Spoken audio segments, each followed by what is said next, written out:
Hi, everyone. My name is Charlotte Waters. I'm the Communication Manager for Legal Services of North Florida. And we're here today to talk about Jazz for Justice, which is this weekend. Jazz for Justice is a benefit for legal services, and we are a private nonprofit law firm who helps eligible clients at no cost across 16 counties in North Florida. So be sure to join us this Saturday, November 14th from 8 to 10 p.m. Central Time for our 2020 virtual Jazz for Justice. Today, we're going to talk with our next musician in this Meet the Artist series, Kathy Lyon. Welcome, Kathy. Hello, nice to see you, Charlotte. Nice to see you too. Thank you so much for joining us. So, Kathy, you have an incredible history of performing in West Florida, but I'd love for you to tell us a little bit more about your musical background and history. Well, in a nutshell, I grew up in a musical family and really began to sing seriously when I moved to the Washington, D.C. area. Wasn't really doing any singing other than the stuff I had done as a kid with my sisters. I have 4 sisters. We would all sing together.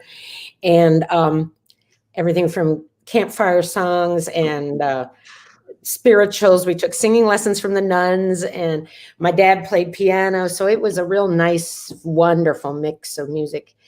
And but I met a FedEx driver, believe it or not, who played guitar, and every day he was in and out of my office, and I said, "Oh, I'd love to hear you play guitar sometime." And next thing I know, we were making music together, and it brought out my singing ability as a lead singer. I had always sung harmony, and so next thing we knew, we decided to quit our jobs, get married, and travel around playing music, which we did in the States for about a year, and then we ended up for the next 4 years we did USO tours over, like, usually 2 of them a year. They were 2 or 3 months long at a time, so we would be traveling all over the world. It was amazing. And we did some of it just as a duo. Sometimes we brought a bass player. And then the last tour that we did when I was pregnant with my daughter and we knew things were going to change, we did that with another group of 3 people. So we got all over Europe, Australia, Korea, Japan, Philippines, Egypt, I think, Wow. Iceland, Thule, Greenland, Panama, a lot of places like that. And then after my daughter came along and my son, that kind of was a little gap in my work there, but I began singing in the Washington, D.C. area with a great group up there, and did that for about 11 years. And then we moved to Florida, and I started singing. I was evolving into more and more jazz all the time. And so that's where I connected with the Jazz Society of Pensacola. And I even worked for them as a part-time administrator for about 5 years to try to, help make the jazz scene grow. And then, and just been singing wherever the opportunity is. My goal has been to get in more jazz festivals and things like that. And I was kind of just breaking into that scene, and well, COVID came along. Ruined it. No, that's incredible. You have an amazing history between travel and all over the world. So why'd you end up sort of settling in Pensacola, West Florida area? Well, it was kind of my husband and I, when the kids came along, we started our own business doing graphics and marketing, which was kind of my background in the past. And my husband was in sales. So we ended up creating our own business. Okay. And it was rocking along. The kids were in school. We were, busy with that. And I was also singing, part-time. And then my husband had a stroke at 51. And really couldn't ever work again. And here he was, the president of our company. We had employees. We had a couple really stressful years as we tried to figure out how much he could come back.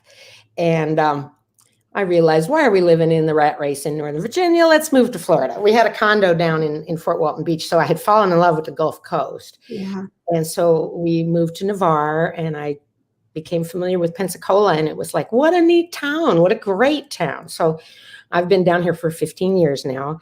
My husband passed away just under 2 years ago. And my kids are grown. I've got 2 adorable grandkids that I was out visiting, and kind of for the first time ever, I'm able to chase down whatever I want to do, which is kind of interesting. So, kids and husband and all that got kind of prioritized. And now, well, things just kind of really, I recorded a CD on my own, which I happened to go on a jazz cruise, I guess about 2 years ago, maybe 3. I guess 3 years ago. And I put my CD in the hands of one of my all-time favorite jazz artists, a Houston person who's a saxophone player. And he's like, I think he's about 84 years old. He's just this cool old guy. And he's been a legendary sax player in soul and into jazz. And I've always loved his playing. He played at the East Coast Jazz Festival up in the DC area that I was involved in for many years when I was up there, and I performed at it and stuff. And so he said, well, I'm going to listen to this tonight. I'm probably one of the few people on this ship with a CD player. And he did. And he came up to me right away the next day when he saw me. And he said, why aren't you up in New York talking to people at Birdland? And I was like, I could be. So it took a little while to pin it all down, but I guess it'll be, it was a year and a half ago, April of 2019. I went up to New York and I recorded a CD with him and his group. And it was beyond a dream come true. I just pinch me. I am recording an album with these guys and in a studio that just made it a pleasure. And I have an album that I'm very, very proud of. And I've got a beautiful promotion package that was, ready to go out in March. And I talked to Houston and he says, don't send anything out. Don't send anything out because nobody's going to look at it. So I'm kind of trying to feel my way into how do I start promoting again. But I guess we'll see how it all shakes out. And well, thank you so much. I mean, it sounds like you've had some incredible opportunities, and we're really excited to have you as part of the Jazz for Justice event. And I'm really happy about it. And I remember last year, you guys have traditionally done this outside behind Seville, and I've always stuck my head in because usually I sing the brunch at Seville. Right.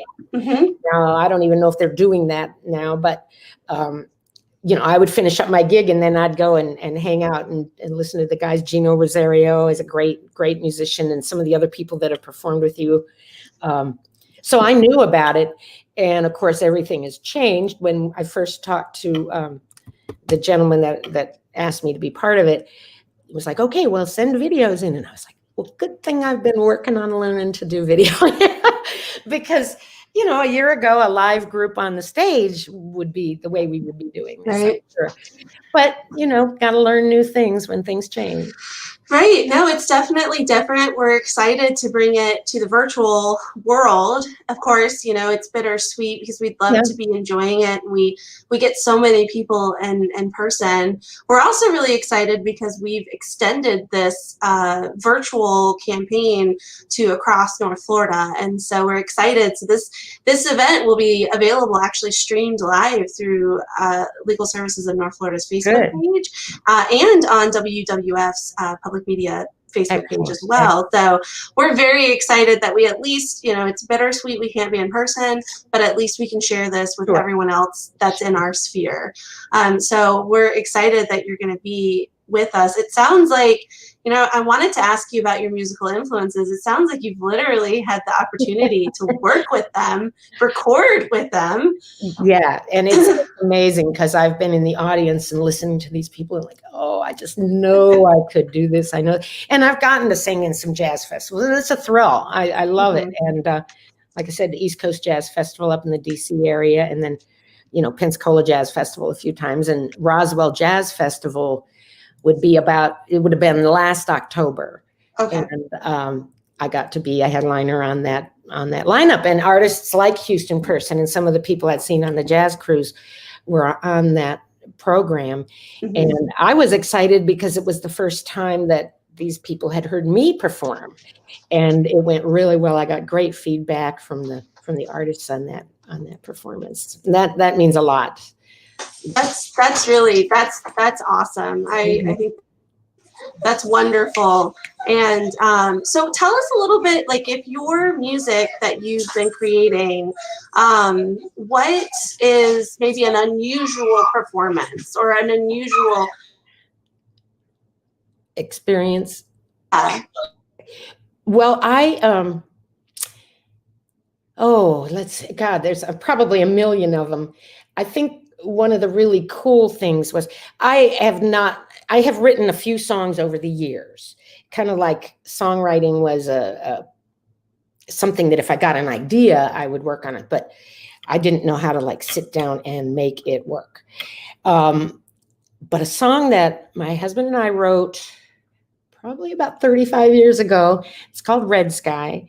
And it was a song that was inspired by meeting a lot of the military personnel that we met on the USO tours. And we did that on our last tour. And it was always, because it was a little emotional and it was very well received by the military guys. So that was kind of cool. And hearing and performing that song and seeing the reaction always was amazing. And now here, 35 years later, I mean, that song's back in my archives. And I got contacted by a guy who's putting together a video and wanted to use that song. And so he's working on all that. So I can't play it for you or anything like that because we've just signed an agreement where he's going to perform it. And to be paid for one of my originals is pretty exciting. So that's in the works. But then I don't know. A lot of times it depends on the audience. Sometimes if I know that somebody's going through something difficult, I'll pick a song that might resonate with them and just kind of touch their heart with it if I can. So probably the one that gets me the most is, and I think everybody knows it, is What a Wonderful World, Louis Armstrong tune, because that just nails it for me. It's like no matter what craziness is going on, there's beautiful flowers, there's a blue sky, there's little children, and it always brings it into focus how lucky we all are. And I think everybody can relate to that.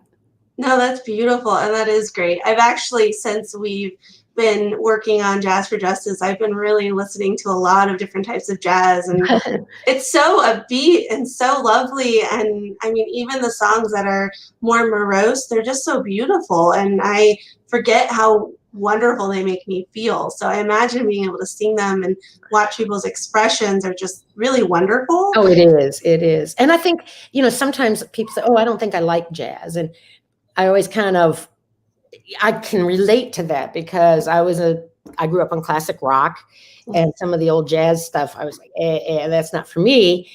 But as I developed musically, and some things that my husband Tom turned me on to, but also just I started listening differently because I was understanding more about what was going on. And that's the thing. People think with jazz you have to know all the people and you have to know all the complexities, and it's really not like that. It's like any kind of music. If it sounds good, it's great. You don't have to know the backstory. And so I guess over the last probably 10 years, I've just really deepened my repertoire of the jazz standards and some of the classics, which I define as songs that never feel old, beautiful songs that seem as fresh today as when they were written. That's what I like about the jazz repertoire. So speaking of jazz repertoire, tell us a little bit about where people can listen to you and access your music. Well, right now I'm not playing anywhere live. I'm of a demographic that I'm not going to go out and be out in the bars, which kind of kills me. I would love to be out singing for people, but I also believe in being careful. And but on my website, kathylyonmusic.com, you can hear all of the songs on my CD, both CDs that I have out there. I also actually have a lullaby CD that I did a number of years ago. Just me and a piano player. A good friend of mine was having baby twins. And so I said, I'm going to do something special. And all the friends in the neighborhood that all had kids, that were going to be at the baby shower, I asked them, well, what was your favorite lullaby to sing to your kids? And so I think there's 12 or 13 songs on there that I kind of put my own personal stamp on, and it was just a little thing, but I'm still really proud of it. It's really pretty, and it's out there too on Amazon, Apple Music. You can Google it and find it, and even I think on Amazon you can Google it and you can listen to the whole CDs and stuff. So it's out there. Okay, awesome. Well, for those who are watching, you can see how to access her on the screen just below us. And so I want to say thank you again, Kathy, for joining us today and talking a little bit about yourself. We're excited to see your performances on Saturday. So the one thing I do want to mention before we go is that this COVID situation has given me the opportunity to really hole up in my music studio, which I've got my little music studio at home, and work on writing songs. And I've actually been coming up with what I think are some really, really good songs. And so the songs that will be part of your program on Saturday are all original songs. That's awesome. And I also did the video. So it probably to really professional video people, it might look a little amateur, but I think it came out well. And it's the hardest thing about this business is to do all that stuff that has your own face in it. And but I'm really, really excited about this kind of new chapter of writing music and really focusing on the songwriting aspect of it. And in fact, one of the songs that's going to be in the program is called Start a New Chapter. And it's based on, I guess, my personal philosophy of there's times when you just pick up the pieces and figure out the next chapter. And it's helped me through some really tough spots. And so I kind of think everybody can relate to that. And hopefully the song will have a message of hope. That sounds beautiful, Kathy, and I can't wait to hear it when it comes out as well. I was able to preview the songs that are going to be played on Saturday night, and I'm very excited that they're going to be shared. I'm excited to hear the originals, too. That's wonderful. Well, they are originals, the things that you can see on Saturday. So, you know, I've done graphics, I've done writing, I've done all kinds of different things. So that's...